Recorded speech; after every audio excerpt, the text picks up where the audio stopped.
Bang Densu, terkait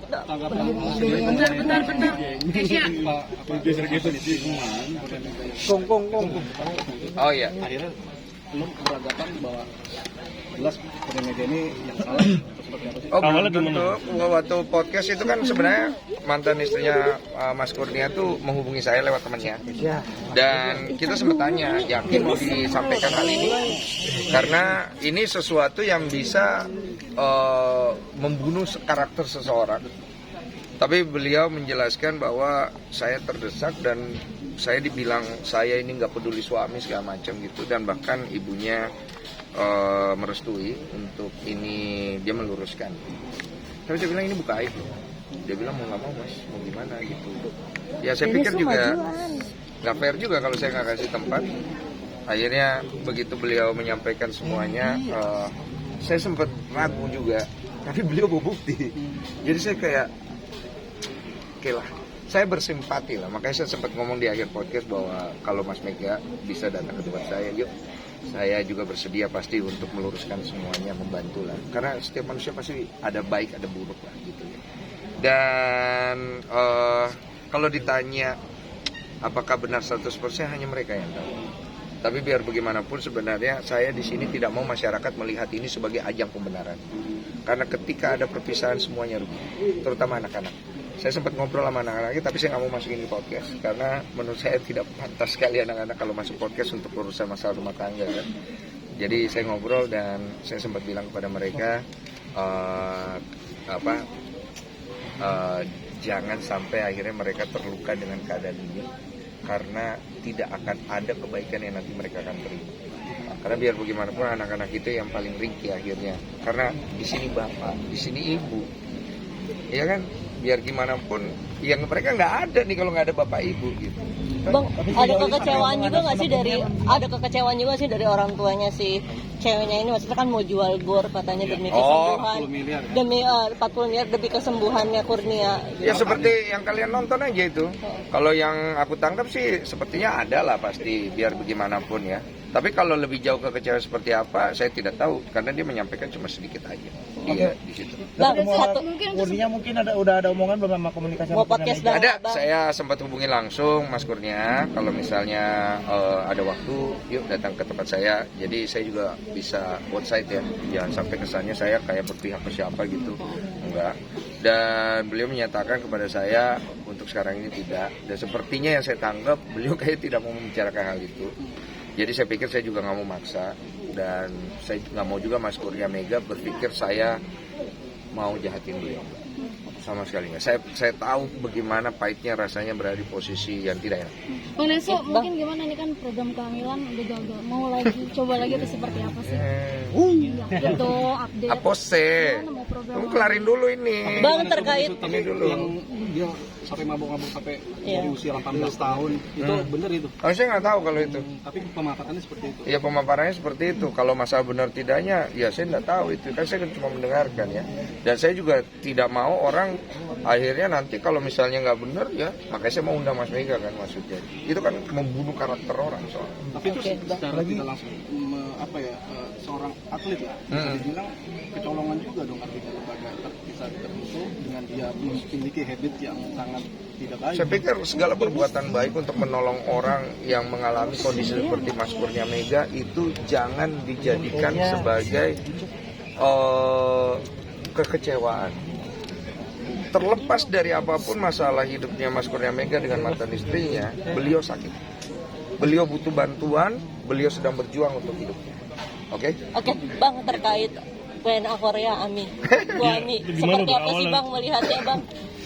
Kenapa nanya gue semua sih? Lagi rame lagi nih, lagi rame lagi. Setelah ketemu dia, Gue nggak ngundang, orangnya datang sendiri. Bang, setelah ketemu Abang dan podcast langsung, apa yang Bang Densu lihat sebetulnya dari sosok Bu Ami ini? Iya, seorang wanita yang kehilangan anaknya dibawa. Kebetulan beliau datang sendiri ke tempat saya ya. Sekali lagi nih buat tegasin ya, istrinya Kurnia Mega datang sendiri.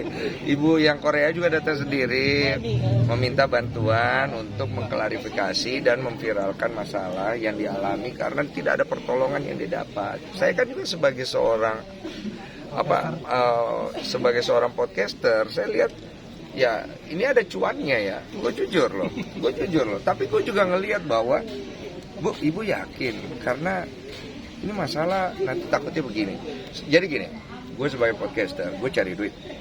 Tapi gue juga mikirin ke depannya.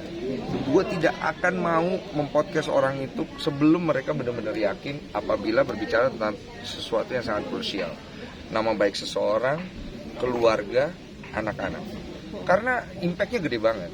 Dan dia bilang saya udah gak ada solusi, saya bingung, saya juga kasihan ya. Jadi akhirnya saya kasih wadah dengan, saya bilang kalau ada buktinya saya mau. Dan dia bawa buktinya. Dia tunjukkan bukti foto, dia tunjukkan bukti WhatsApp segala macam. Ya saya nggak tahu ini bukti kan bisa benar bisa tidak. Yeah.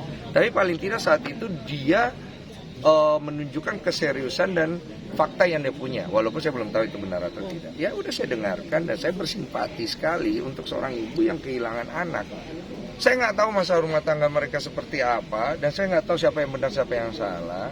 Netizen yang mungkin bisa nilai sendiri. Tapi yang paling pasti masalah mereka itu harus selesai di pengadilan keluarga. Di Singapura setahu saya family court bukan di public court. Sekarang masalahnya dibawa ke public court. Jadinya saya menyayangkan sekali akhirnya anak yang tidak perlu hadir nongol ngapain gitu loh. This is parents, please stop it gitu. Anak di bawah umur, no, don't go there gitu loh. Whatsoever is that, don't go there. Karena anak kecil itu harus, kalau mau protect anak itu, don't bring it to your problem as a parents. Itu tuh poin gue gitu. Itu sih. Bang, tapi kalau dia abuse, mungkin aja saya nggak tahu. Kalau memang benar, bring it to the court. Ya ngerti kan? Bawa ke pengadilannya, jangan bawa ke publik gitu loh. Kalau ke publik kayak gitu kan anak ini kan dia sekolah nanti anak-anaknya tambah bully dia, ngerti nggak sih maksud gue? Berarti menyayangkan ketika anaknya hadir di podcast. Iya, yang salah satu podcast dokter. Iya, gue menyayangkan. Lu kalau mau adu domba gue silakan, gue menyayangkan. Karena menurut gue nggak ada masalah dengan semua orang yang menghadirkan anak itu. Orangnya ya, individunya gue menyayangkan anak itu harus nongol untuk melakukan podcast, usianya masih kecil sekali, mau dia benar atau tidak bukan di situ tempatnya, bawa ke pengadilan, biar dia berbicara di sana karena di sana tempatnya. Oke, tapi cerita nggak sih Bu Ami maksudnya kenapa teriak-teriak anak yang pertama ketika di RS itu? Histeris sekali kan anak yang pertama yang baju hijau. Oh itu hanya mereka yang tahu, dan bukan di media untuk masalah itu, karena urusan anak itu kan urusan hak asuh, itu biar di pengadilan. Lu bayangin ya, lu punya anak ya, itu masih kecil, belum terlalu tahu semua lah. Dia lu framing dia, lu taruh dia di media sebagai jejak digital, come on lah. Lu nggak blur mukanya, jangan lah. Kalau TVRI-nya sendiri menurut kamu gimana menjadi pelakor antara mereka? Saya nggak tahu benar atau enggak, itu hanya mereka yang tahu, saya bukan hakimnya. Intinya adalah poin saya itu tadi. Wah, iya. Update kok gimana? Update kok soal Gimana? Apa? Kan gagal mau coba lagi atau seperti Iya. apa? Dia coba lagi.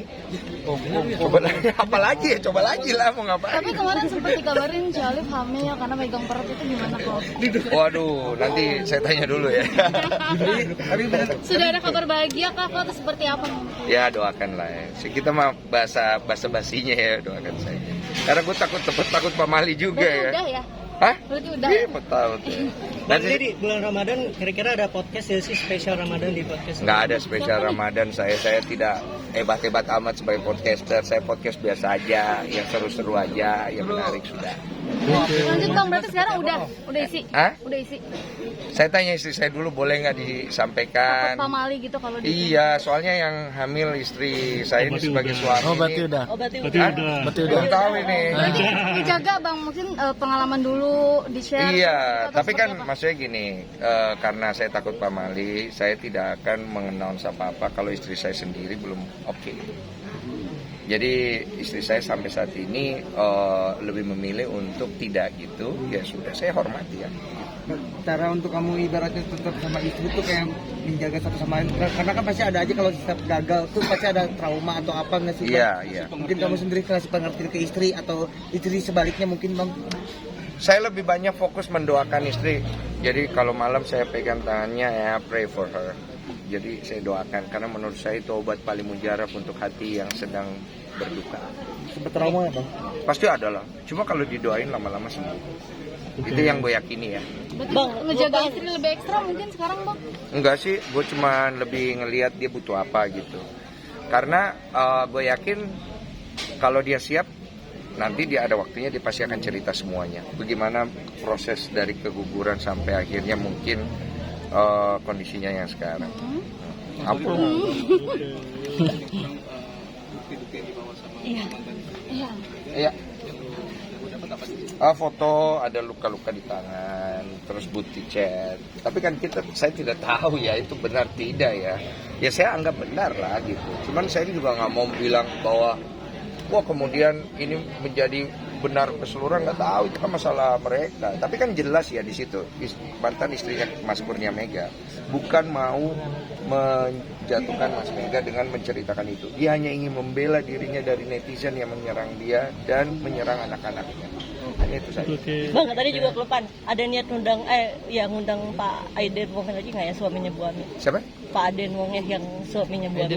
Eden Wong ya, Oh, Eden suaminya Bu Ami. Wong. Pak Eden Wong, saya sih pribadi tidak ada kepikiran untuk undang. Tapi kalau beliau mau datang seperti podcast saya sampaikan di terakhir, I will welcome him. Tapi kalau bisa tidak via Zoom, ketemu saya langsung. Bang, kelihatan ada playing victim nggak sih dari Bu Ami ketika ketemu kamu? Mungkin. Playing victim, saya kurang jago membaca psikologi orang, apakah dia playing victim atau tidak ya. Tapi sepertinya sih kehilangan anak gimana ya? Gitu aja sih. Dibilang kan mabuk gitu-gitu dari marahin anaknya. Mungkin aja Aduh, Lukis, lu. bisa aja semua itu terjadi, tapi kan nggak tahu penyebabnya kenapa. Atau mungkin stres apa gimana, nggak tahu saya. Bang, soal kabar rumah baru seperti apa mungkin? Udah 60-70 lah persen. Rumah impian bisa dibilang konsepnya seperti Gak apa? ada rumah impian gue mah, rumah keberuntungan gue dikasih sama Tuhan. Dan penampilan udah nggak bad boy lagi gimana bang? Ntar gue bad boyin lagi lah, Oke, boleh. bad boy for life. Tapi sekarang udah ada perubahan gaya atau emang permintaan Cioli atau seperti Enggak, apa? ini baju Cioli beliin begini, biarin aja lah, udahlah, gue nggak perlu gimana-gimana. Tapi sekarang lebih putihan atau Hah? Pakai diurusin? bedak. Buat gue. Keren buat gue. Makasih ya. Bang Densu, Berarti lebih ngejaga ya sekarang Mbak Densi ya? Sekarang Iya. apa yang belajar dari pengalaman kemarin seperti apa? Iya. Belajar dari pengalaman kemarin, Ngejaga istri lebih kayak gimana sekarang? sabar aja lah. Semua nggak bisa terjadi seperti apa yang kita mau lah.